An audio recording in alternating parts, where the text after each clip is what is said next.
Make sure that the overall dimensions of the template are compatible with the wall. Then mark the starting point in the upper left corner.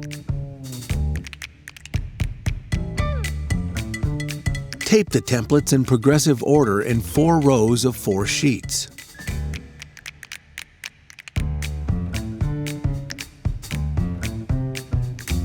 Mark the points to be drilled on the wall with the pencil and remove the templates.